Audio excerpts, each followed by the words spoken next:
Ndinozwe zvakare vateereri mufaro wangu kuchingamidzai kuchirongwa chedu konai pastor pachirongwa chatiri kuedza kubatsirana kupindura mibvunzo yatiinayo inowana mhinduro dzayo kubva mukati mebhaibheri.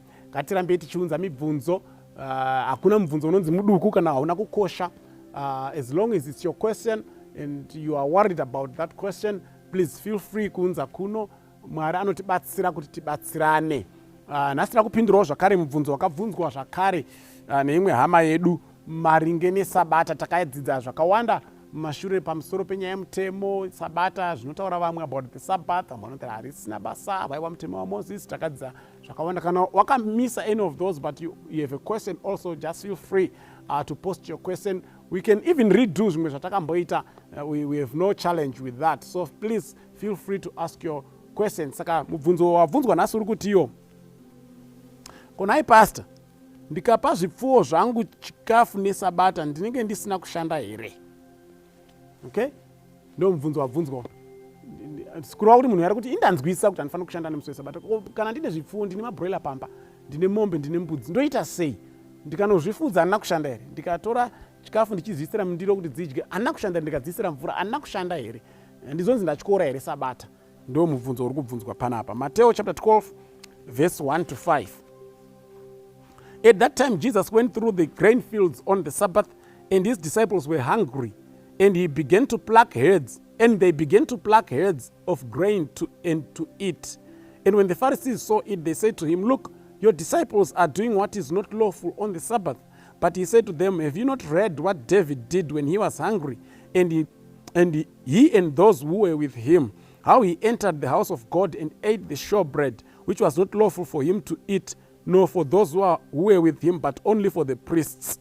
Okay, so vadzidzi vafamba vane nzara, vari kufura nemumunda, vatanhaura, vadya. VaFarisi ndipo vakabva vapinda.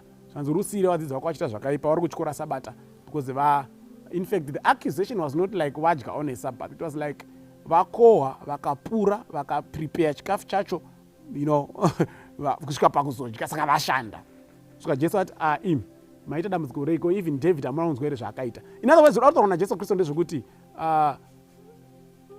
you do not set your own standard of how the Sabbath must be observed. It is Christ who tells you how it must be observed, because he is the Lord of the Sabbath.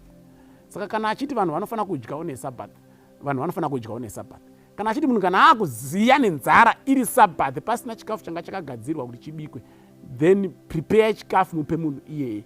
Ari kuti even David akapinda maisafanira kupinda. Maitofa munhu kana ukapinda siri muprista, but haana kufa musi iwoyo, because it was an emergency. Ndozvaona naJesu Kristu.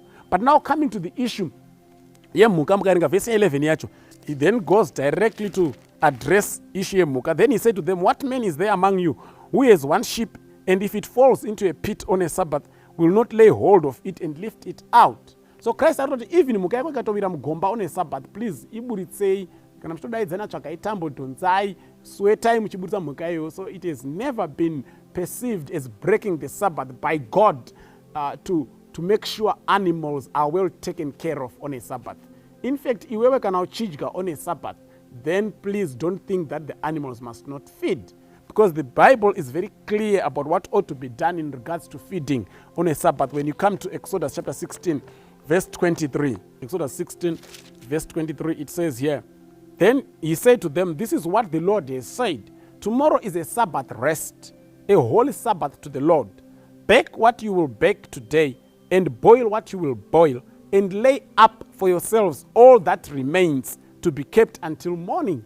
Saka Mwari atogara atovarayira, and this is before Sinai, for your own information. Kuna vanhu vanoti sabata rindere pamutemo wepaSinai, mutemo wepaSinai. This is before. Wanga vasatobosvika kuSinai, but kune vaitoziva kuti sabata rinochengetwa.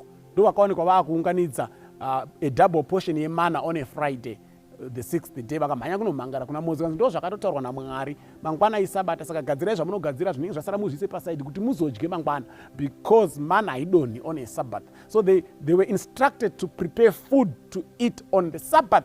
And vaitopakura chikafu icho chomusi wesabata votosimudza maoko vachiisa mundiro vachiisa kumuromo. Saka hapana chakaipa nekuita make sure kuti huku dzako wadzipakurira chikafu on a Sabbath, mombe dzako wadzipa chikafu on a Sabbath. Hakuna kunonzi watyora sabata pakuita izvozvo. hakuna kunonzi watyora sabata pakuita izvo. Chinonzi kutyora sabata kuzosunga mombe yako kuti ishande irime, because Exodus 20 verse 8 to 11 is very clear. Iwe kana mwanakomana wako kana mwanasikana wako kana muranda wako kana murandakadzi wako kana mbongoro yako hazvifaniri kushanda nomusi wesabata.